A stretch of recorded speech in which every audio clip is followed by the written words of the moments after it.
Hi hello ഇന്ന് നമ്മൾ ഉണ്ടാക്കാൻ പോകുന്നത് നല്ല കൂന് കറിയാണ് കേട്ടോ. മഷ്റൂം കൂൻ എന്നൊക്കെ പറയുമല്ലോ. അപ്പോൾ അതാണ് കേട്ടോ നമ്മളിന്ന് ഉണ്ടാക്കാൻ പോകുന്നത്. അപ്പോൾ ഞാൻ അതിൻ്റെ ഫസ്റ്റ് സ്റ്റേജ് കാണിച്ചു തരാൻ മറന്നു പോയിട്ടോ. കുറച്ച് ഉള്ളി, പച്ചമുളക്, കരിവേപ്പില ഇത് മാത്രം നന്നായിട്ട് എണ്ണയിലൊന്ന് വാട്ടിയെടുക്കുക കേട്ടോ. അതിനുശേഷം കുറച്ച് മുളക് പൊടി, ഒരു 1/4 സ്പൂൺ മഞ്ഞൾപ്പൊടി, ഒരു 1/2 സ്പൂൺ മുളക് പൊടി, ഒരു 1.5 സ്പൂൺ മല്ലിപ്പൊടി കേട്ടോ. അങ്ങനത്തെ കണക്കിനായിരിക്കണം കേട്ടോ നമ്മൾ ഇടേണ്ടത്. എന്നിട്ട് കൂന് നമ്മൾ നന്നായിട്ട് കഴുകുകയൊക്കെ ചെയ്തിട്ട് നന്നായിട്ട് മുറിച്ചൊക്കെ വെച്ചിട്ടുണ്ട് കേട്ടോ. അപ്പോൾ അത് ഏകദേശം ഒരു പച്ചമണം ഇതിൻ്റെ പോണത് വരെ കേട്ടോ. അതായത് മല്ലി, മുളക്, മഞ്ഞളൊക്കെ ഇട്ടതിൻ്റെ പച്ചമണം പോണ വരെ നമ്മളൊന്ന് അതിലിട്ടിട്ടൊന്ന് വഴറ്റണം കേട്ടോ.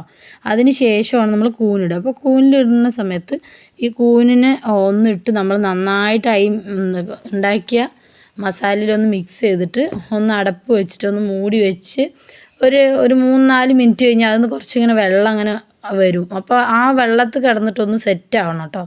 അപ്പോൾ അതിന് വേണ്ടിയിട്ട് നമ്മൾ മൂടി വയ്ക്കാൻ പോകണം.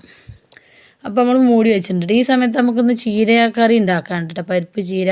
അപ്പോൾ അതാണ് ഒരു 2 മിനിറ്റൊക്കെ കഴിഞ്ഞിട്ട്. അപ്പോൾ കണ്ടോ അതിൻ്റെ ഉള്ളിൽ നിന്ന് ഇങ്ങനെ നമ്മൾ അമർത്തുമ്പോൾ ഇങ്ങനെ വെള്ളം അങ്ങനെ വരുന്നത് കണ്ടോ. ഞാൻ അങ്ങനെ അമർത്തിയപ്പോൾ കണ്ടില്ലേ. അപ്പോൾ അങ്ങനെ വെള്ളം വരും. അപ്പോൾ വീണ്ടും നമ്മൾ ഒന്നുകൂടെ മൂടി വെച്ചിട്ടുണ്ട് കേട്ടോ. അപ്പോൾ നമ്മൾ ചീരയ്ക്കുള്ള പരിപ്പ് റെഡി ആയിട്ടുണ്ട്. നമ്മൾ ചെറുപയർ പരിപ്പ് ഇട്ടിട്ടാണ് കേട്ടോ പരിപ്പ് ചീര ഉണ്ടാക്കുന്നത്. അപ്പോൾ ഒരു 5 മിനിറ്റ് ഏകദേശം കഴിഞ്ഞു കേട്ടോ. അപ്പോൾ 5 മിനിറ്റ് കഴിഞ്ഞപ്പോൾ നമ്മൾ നോക്കുമ്പോൾ അതിലിങ്ങനെ വെള്ളം ഉണ്ടായി സൈഡിൽ കൂടെ ഇങ്ങനെ വെള്ളം വരുന്നുണ്ട്. അപ്പോൾ ഒന്നുകൂടെ വറ്റണം. ആ വെള്ളം ഒന്ന് വറ്റി കഴിഞ്ഞിട്ട് വേണം പിന്നെ നമ്മൾ എന്ത് ചെയ്യണം, വെള്ളം വീണ്ടും ഒഴിക്കണം കേട്ടോ. അപ്പോൾ ഈ വെള്ളം ആകുന്ന സമയത്ത് കൂനിലേക്ക് നമ്മുടെ ഈ മുളകും, മല്ലി, മഞ്ഞളും, ഉപ്പും എല്ലാം നന്നായിട്ട് പിടിക്കും. അതിന് വേണ്ടിയിട്ടാണ് നമ്മൾ ഇങ്ങനെ ചെയ്യുന്നത് കേട്ടോ. 5 മിനിറ്റ് ആകുമ്പോൾ ആ വെള്ളം, അപ്പോൾ നമ്മൾ ഇതാണ് ഇപ്പോൾ എൻ്റെ ഒരു വലിയ ഗ്ലാസ്സാണ്, അതിലൊരു 1/2 ഗ്ലാസ് ഞാൻ ആദ്യം കുറച്ച് എടുത്തു, ബാക്കിയോടെ വയ്ക്കുന്നുണ്ട് ഒന്ന് മിക്സ് ചെയ്ത് നോക്കാമെന്ന് പറഞ്ഞിട്ടാണ്. അപ്പോൾ നമ്മൾ മിക്സ് ചെയ്ത് നോക്കിയപ്പോൾ വെള്ളം കുറവാണ്. അപ്പോൾ ആ വെള്ളം കൂടി എന്താ വെച്ചാൽ ഇതിൽ മൂടി കിടക്കണ പോലെ നല്ല മൂടണ പോലെ അല്ലാതെയും വെള്ളം വേണം.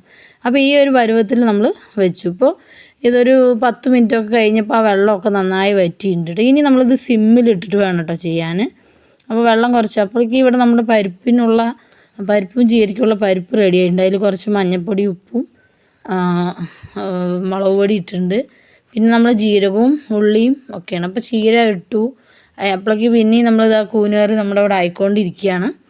അപ്പോൾ ഇനി നമുക്ക് നമ്മുടെ ചീരക്കറിയിലേക്ക് തേങ്ങ അരയ്ക്കുന്നുണ്ട്. അപ്പോൾ വെള്ളം വേണ്ട ഏകദേശം വറ്റി വരുന്നുണ്ട് കേട്ടോ.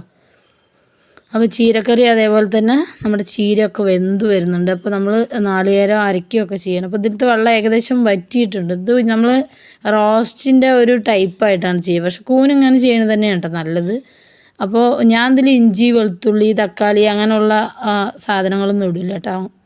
അപ്പോൾ നമ്മളിതിൽ തേങ്ങയൊക്കെ ഒഴിച്ചു. ചീരക്കറിയിൽ തേങ്ങയൊക്കെ ഒഴിച്ചു. വളരെ എളുപ്പം നമുക്ക് വീട്ടിലുണ്ടാക്കാൻ പറ്റുന്നൊരു കറിയാണ് കേട്ടോ കൂന്. വളരെ എളുപ്പം എന്ന് പറഞ്ഞു കഴിഞ്ഞാൽ അത്ര എളുപ്പം, ഒരുപാട് ഹെൽത്തിയാണ്.